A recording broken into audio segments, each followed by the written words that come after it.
Conciencia Histórica, un podcast de reflexión histórica con enfoque en la historia de México. Miniserie México 2006, capítulo 4, el 2 de julio. Bienvenido a Conciencia Histórica, un espacio de reflexión sobre la historia, sus hechos y sus procesos con enfoque en la historia de México. Mi nombre es Raimundo Salcedo y en este cuarto episodio de la miniserie sobre 2006 vamos a platicar sobre el sistema electoral mexicano ahora en esta época de elecciones y en aquella histórica elección. Eh, y de los acontecimientos de la jornada electoral de aquel domingo 2 de julio de 2006. Comenzaré con una serie de precisiones sobre el sistema electoral mexicano, sobre todo el que imperaba en aquel año de 2006. Y es que por aquellos entonces no había una regulación extensa sobre las encuestas y sondeos de opinión, ni sobre su difusión entre el electorado. De hecho, la mayor regulación que había al respecto era que no se podían, y a la fecha, de hecho, no se puede, difundir resultados de encuestas o sondeos de opinión desde 8 días antes de la jornada electoral y hasta la hora del cierre de las casillas en los usos horarios más occidentales del territorio nacional. En la actualidad este plazo se redujo a 3 días. Cabe decir que en México operaban por aquel entonces 3 usos horarios.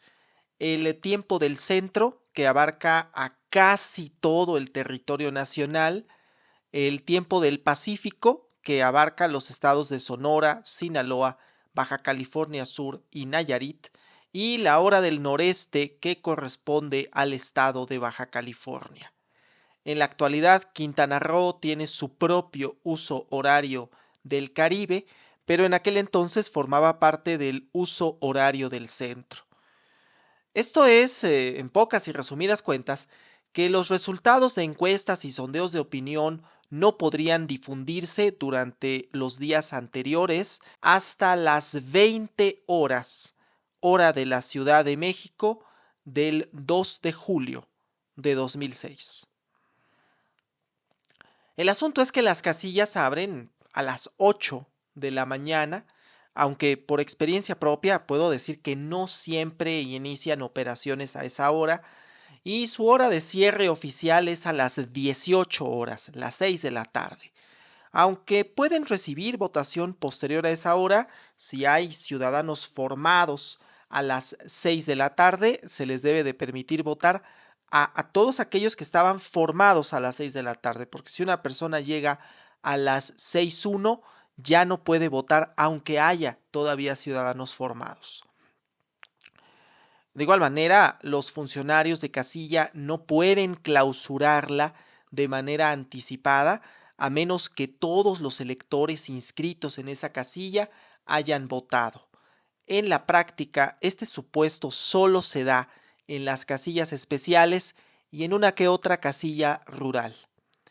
De hecho, yo recuerdo que en un suplemento del periódico Reforma, unos días después de la jornada electoral de 2006, se hablaba de las casillas que cerraron antes de la hora señalada, y el caso se había presentado en una ranchería en la que todos los electores presentes ya habían votado y los que faltaban se encontraban fuera del lugar y no era del todo factible que acudieran a votar ese día. Entonces todas las personas de la casilla acordaron que se clausurara la casilla anticipadamente.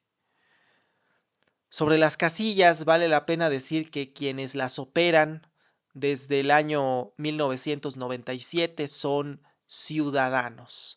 Esto es, personas que fueron sorteadas para desempeñar ese cargo y que fueron capacitadas por el entonces Instituto Federal Electoral. Personas que son vecinos de los que van a votar en esa casilla. No son personal pagado por ningún partido político y aunque pueden tener, y de hecho normalmente tienen preferencias políticas, la mayoría de ellos no son militantes de un partido político. En aquella ocasión se instalarían 130.477 casillas. Las casillas son integradas por un presidente, un secretario y 2 escrutadores. En los estados donde había elecciones locales se tendrían que instalar casillas locales. Hoy en día hay una casilla única para estos casos, se agregan funcionarios y bueno, ahora es una casilla única, pero en aquel entonces había casilla local y casilla federal. Por experiencia propia como funcionario de casilla, puedo decir que los ciudadanos que fungen en las casillas lo hacen sin sesgo partidista. La jornada electoral es larga, tediosa, cansada y muchas veces para el momento del cómputo de los votos los ciudadanos funcionarios están más que cansados. Pero ello no significa que cometan intencionalmente algún acto contrario a la ley. Por otro lado, si bien desde el año 2000 existía la costumbre de que el presidente del IFE daba el resultado del conteo rápido la noche de la jornada electoral, lo que en su momento había dado certeza a la elección del año 2000 cuando José Woldenberg salió a dar el resultado a las 11 de la noche, pues no existía en 2006 la obligación legal de hacer esa declaración. El conteo rápido es un instrumento estadístico que, como su nombre lo dice, se realiza sobre una muestra representativa de las casillas con intención de anticipar los resultados de la elección. Es decir, no es un cómputo total que sería materialmente imposible realizar en las pocas horas que hay entre las 8 de la noche y las 11 de la noche que se da el anuncio. Se realiza sobre una muestra que en el caso de la elección de 2006 se hizo sobre 7.500 de las poco más de 130.000 casillas que se instalaron. Esto es, poco menos del 6% del total de casillas. Muestra que, ojo, es más que suficiente para poder pronosticar un resultado, pero que está sujeta a un margen de error que en caso de que 2 o más opciones se encuentren dentro de esos márgenes de error, el conteo no será capaz de predecir con precisión el resultado final, porque esto finalmente es un estudio estadístico que se hace sobre la base científica estadística, no sobre preferencias personales políticas. Por su parte, el PREP, Programa de Resultados Electorales Preliminares, como su nombre lo dice, es un conteo general, este sí, sobre la totalidad de las casillas que se activa desde las 6 de la tarde del día de la jornada electoral y durante las 24 horas siguientes, pero que solo funciona de forma preliminar. Esto es, no es el resultado definitivo de la elección. Pues este programa trabaja a partir de la primera copia que se obtiene de las actas de escrutinio y cómputo de la elección que se colocan afuera del paquete electoral y que en función de eso es que se capturan los datos, porque no cuenta ni puede contar físicamente las boletas que están en los paquetes están sellados. Se basa en el cómputo que realizaron los funcionarios de casilla al finalizar la jornada. Esto porque, pequeño aviso, los cómputos oficiales comienzan y siempre han comenzado el miércoles siguiente a la jornada electoral. La jornada electoral siempre es en domingo y el cómputo distrital inicia el miércoles. ¿Por qué el miércoles? Bueno, hay 2 razones. Una de ellas técnica, porque los paquetes electorales deben llegar a las instalaciones del IFE durante la noche de la elección. En cuanto se clausura la casilla, el presidente debe ir a entregarlo. Pero, dadas las distancias que a veces pueden ser muy grandes entre la casilla y la cabecera distrital, la entrega de los paquetes puede dilatarse hasta la tarde del lunes. por lo que se estima que para el miércoles en la mañana, todos los paquetes ya deben haber llegado a su destino, esto es, a la cabecera distrital. La segunda razón de por qué se hacen miércoles es francamente humana. El Consejo General del IFE debe estar en sesión permanente durante la jornada electoral. Y el personal que opera dicho instituto también se encuentra trabajando de forma permanente ese día, de manera que para el lunes siguiente a la jornada electoral estarán poco menos que exhaustos. Y en esas condiciones, realizar el cómputo de la elección no abona de ninguna manera a la certeza de los resultados. El entonces presidente del IFE era Luis Carlos Ugalde y había dado a conocer que aparecería en cadena nacional a las 11 de la noche de ese 2 de julio, en el que se podían dar varios escenarios. Uno, en el que el conteo rápido pudiera predecir un claro ganador de la elección, en cuyo caso se darían a conocer estos resultados. Otro en el que el conteo rápido no pudiera hacer esa predicción, ya fuera porque le faltaban datos, en cuyo caso habría que esperar a la 1 de la mañana para tener datos suficientes y que se pudiera dar los resultados del conteo rápido, o que habiendo datos suficientes, estos no fueran capaces de predecir el resultado de la elección. Esto es, que la elección estuviera tan cerrada que no fuera posible dar a conocer los resultados, en cuyo caso los resultados del conteo no serían revelados. Esto se publicó en medios de comunicación nacional. Yo personalmente recuerdo haberlo leído en un desplegado del periódico Reforma la tarde del 2 de julio, porque el 22 de junio anterior el Consejo General había aprobado el acuerdo CG 144/2006, en el que había previsto la existencia de esos escenarios y en donde se había acordado por todas las fuerzas políticas que así es como se procedería a dar los resultados del conteo rápido. Vamos a iniciar esta crónica del 2 de julio. 2 de julio de 2006, 7 horas, tiempo del centro de México.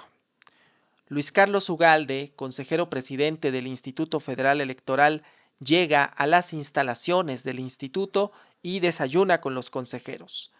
Minutos más tarde declara iniciada la maratónica sesión que tendrá lugar ese día. La ley exige que el Consejo General del IFE se mantenga en sesión permanente todo el día de la jornada electoral. El IFE había reservado para esa ocasión 3 momentos en radio y televisión, uno a las 12, otro a las 19:55 y otro más a las 23 horas, tiempo del centro de México. 2 de julio de 2006, 8 horas, tiempo del centro de México. La mayor parte de las casillas estaban comenzando a instalarse. Solo 11 de las más de 130,000 que se tiene programado instalar no llegan a instalarse. Comienza así la jornada electoral. Los mexicanos acuden a votar y hoy sabemos que fue la elección presidencial con menor participación ciudadana de las que organizó el IFE. Pero aún así, 41 millones de mexicanos acudieron a las urnas, esto es, el 58.55% de los que conformaban la lista nominal de electores. 2 de julio de 2006, 10 horas, tiempo del centro de México. El presidente del IFE, Luis Carlos Ugalde, acude a votar. En ese mismo horario, los candidatos estaban acudiendo a votar en sus respectivas casillas. Como podrán observar, este próximo 2 de junio, los candidatos normalmente acuden por la mañana a ejercer su derecho a voto y tienen acceso a los medios de comunicación que van a cubrir la noticia. Si bien se ha instalado más del 98% de las casillas, hay incidentes en algunas de ellas, particularmente una casilla especial en Oaxaca, en donde un grupo de personas que no pudieron votar por falta de boletas secuestraron al vocal electoral de la entidad y lo liberaron hasta entrada la madrugada. Luis Carlos Ugalde señala que este fue, en su concepto, el mayor incidente de aquella jornada. Una mención importante sobre ese 2 de julio es que hubo una marcha en el entonces Distrito Federal en la que se protestaba contra la jornada electoral que se estaba celebrando. Esto es, un sector de la población abiertamente no acudió a las urnas ese día en un acto de protesta. Lamentablemente, esta marcha no fue documentada por los medios de comunicación, ni mucho menos por los partidos políticos a ellos que les va a estar interesando, y no trascendió más allá de lo anecdótico.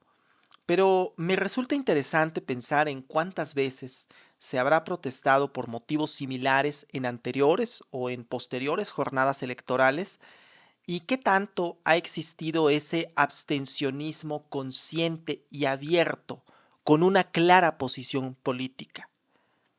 Tal vez nunca lo sabremos, porque tal pareciera que la jornada electoral, aunque ciudadana, siempre se ha tratado de los candidatos y de los partidos, más que de los ciudadanos que somos los que acudimos a las urnas.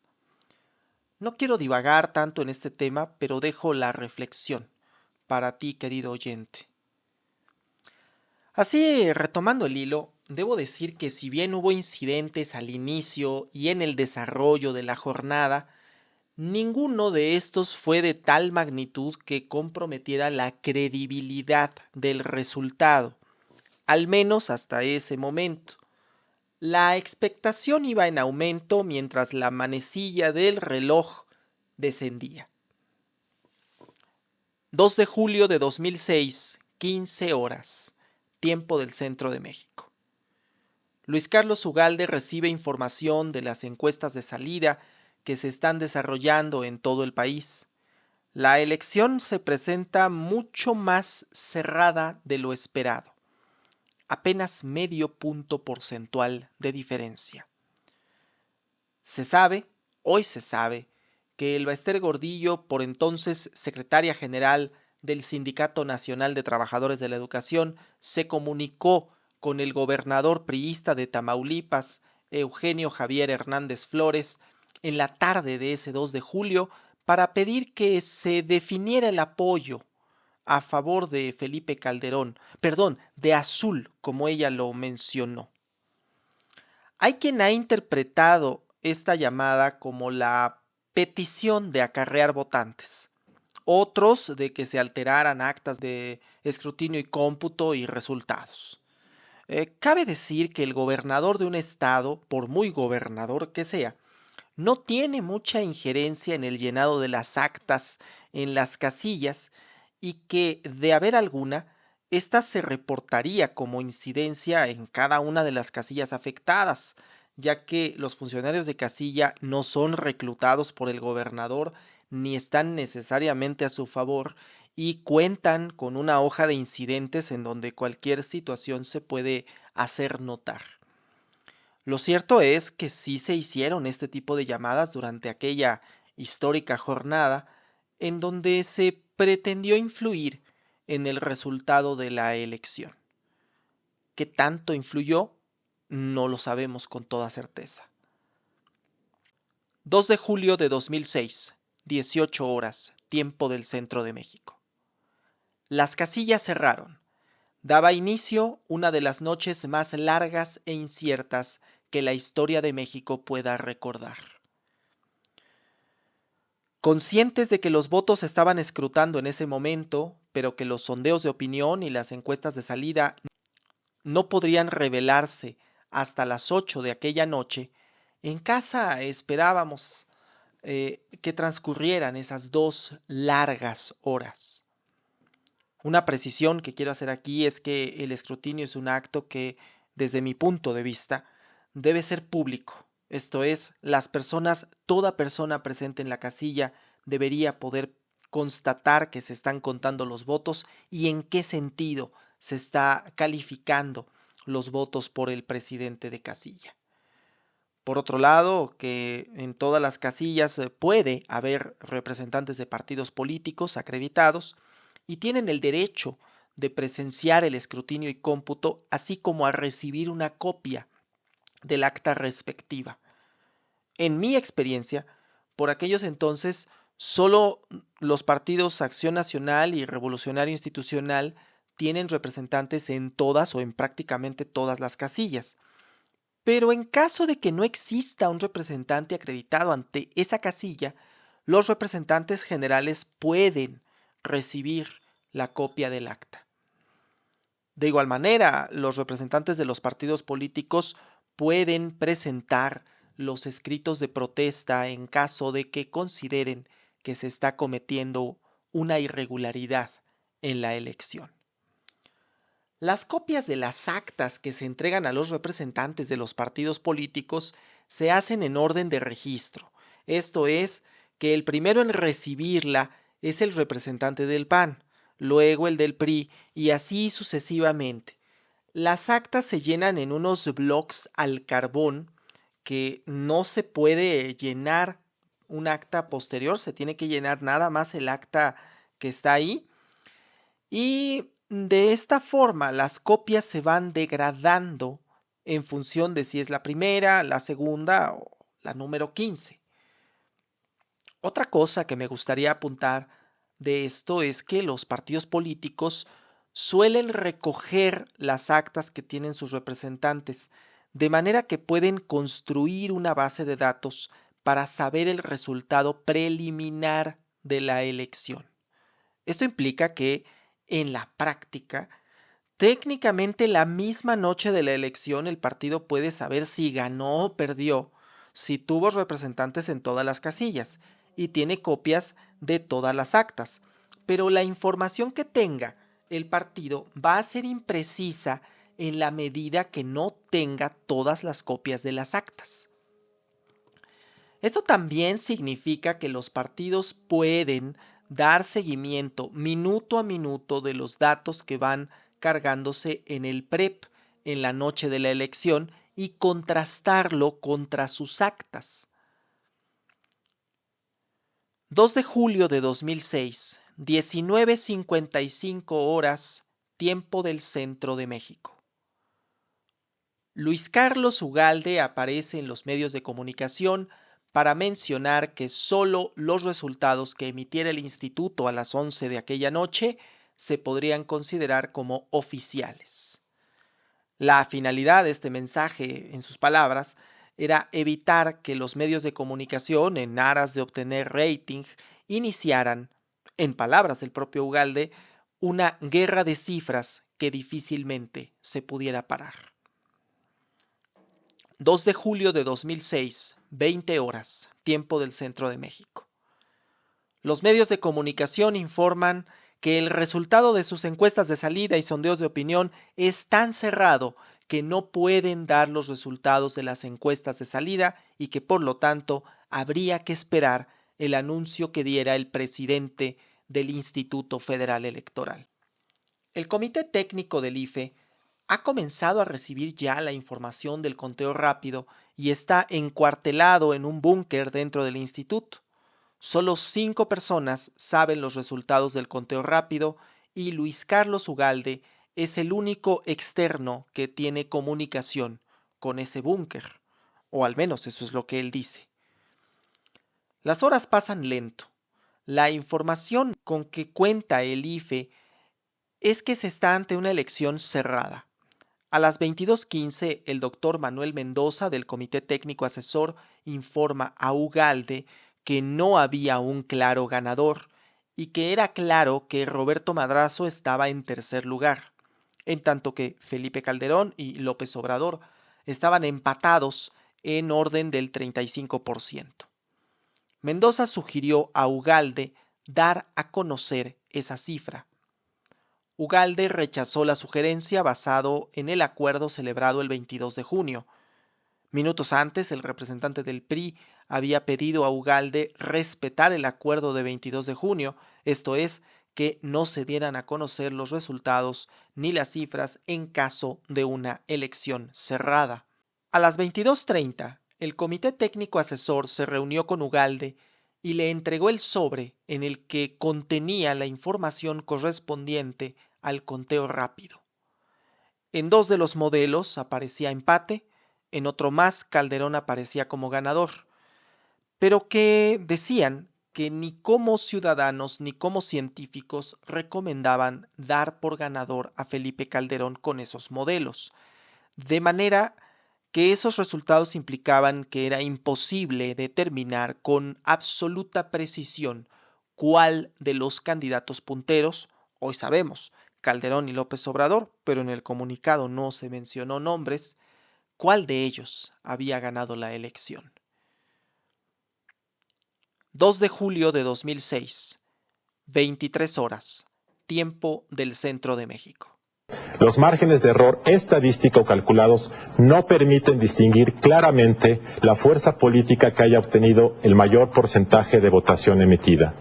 El Comité Técnico Asesor ha informado que no es posible determinar, dentro de los márgenes científicos establecidos para el conteo rápido, al partido o coalición que haya obtenido el mayor porcentaje de la votación emitida. En otras palabras, el margen de diferencia entre el primero y el segundo lugar es muy estrecho y por lo tanto no es posible anunciar en este momento a un candidato ganador. El Instituto Federal Electoral informa que, conforme a la ley, el próximo miércoles 5 de julio inician los cómputos distritales.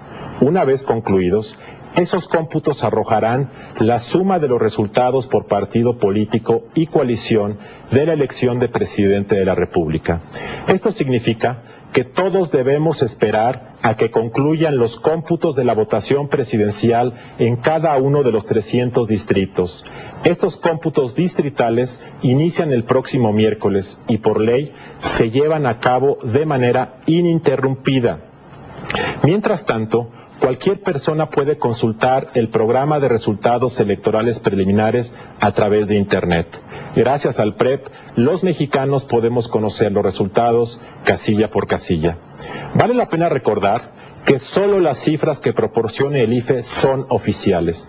Ni las cifras de los partidos políticos, ni las de sus candidatos, ni la de los medios de comunicación pueden ser consideradas como oficiales. Es fundamental que todos respetemos los plazos y las fechas que marca la ley para que concluya el cómputo de los votos y el IFE dé a conocer los resultados. La ley nos marca una ruta clara y segura para conocer la decisión de los votantes. Hago un llamado para que, con responsabilidad, nos apeguemos a esa ruta en los próximos días. En nombre del Instituto Federal Electoral, exhorto a los partidos políticos, a los candidatos, a los medios de comunicación, a los gobiernos federal y estatales, a los poderes de la Unión, a los organismos de la sociedad civil y a todos los mexicanos para que actuemos con toda responsabilidad que México merece. En las últimas horas, partidos y simpatizantes han hecho manifestaciones anticipadas de apoyo y celebración.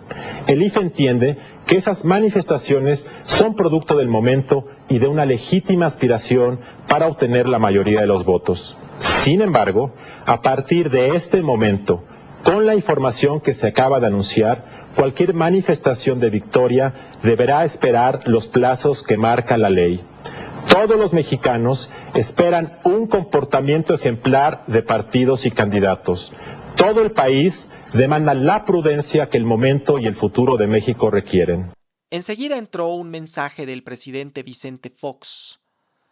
A diferencia del sexenio anterior, el mensaje presidencial entró inmediatamente después del que dio el presidente del IFE. Luis Carlos Ugalde, en un libro que vería la luz 2 años después, narraría lo que sucedió aquella noche. En sus palabras: la noticia fue un balde de agua fría.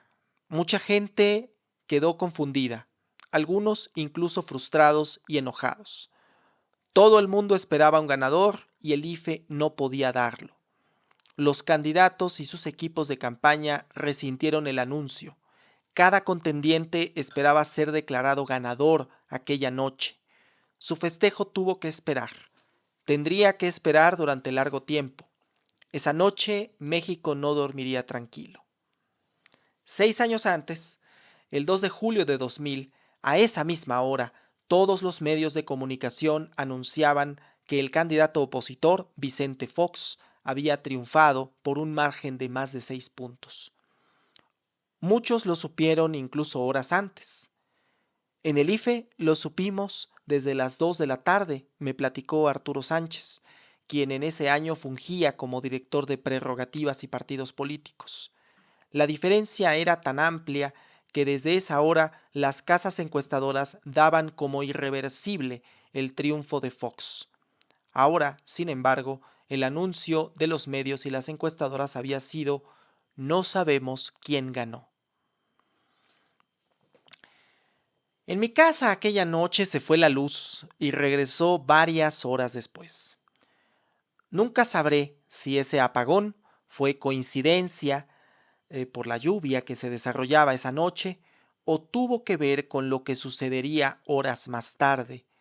Y es que es importante decir que el hecho de que en una o varias regiones del país haya habido algún apagón no significa necesariamente que se encontrara relacionado con la llegada de los paquetes electorales o con alguna afectación a los resultados de la elección. Lo que sí puedo decir de aquella noche es que a través de una radio de pilas escuché el anuncio de Andrés Manuel López Obrador declarándose ganador de la contienda. Momentos después, el de Felipe Calderón haciendo exactamente lo mismo. ¿Cómo saberlo si el árbitro electoral se había declarado ya incapaz de dar un resultado a favor de alguno de los candidatos en ese momento? ¿Cómo dar por válida la declaración de triunfo de un candidato cuando se sabe que la elección es tan cerrada? Esto dio cuenta de lo inmadura que resultaba y resulta a la fecha nuestra democracia en un momento en el que se busca certeza y serenidad. Personalmente, y aunque discrepo de él respecto a muchas cosas, creo que en este punto Ugalde tiene razón. México no durmió tranquilo en la noche del 2 al 3 de julio de 2006, y no lo haría tampoco en los días venideros. En menos de 15 minutos, los candidatos habían desoído el llamado del árbitro a esperar los cómputos distritales y se habían autoproclamado ganadores de la elección. Ugalde refiere: no había mucha diferencia entre los discursos de López Obrador y Calderón. Ambos se declaraban ganadores. Ambos deslizaban sospechas al IFE. Quizá la única diferencia es que los datos de AMLO eran inventados, mientras que los de Calderón eran parcialmente ciertos. Sí iba arriba en las encuestas y los conteos rápidos, pero dentro de los márgenes de error.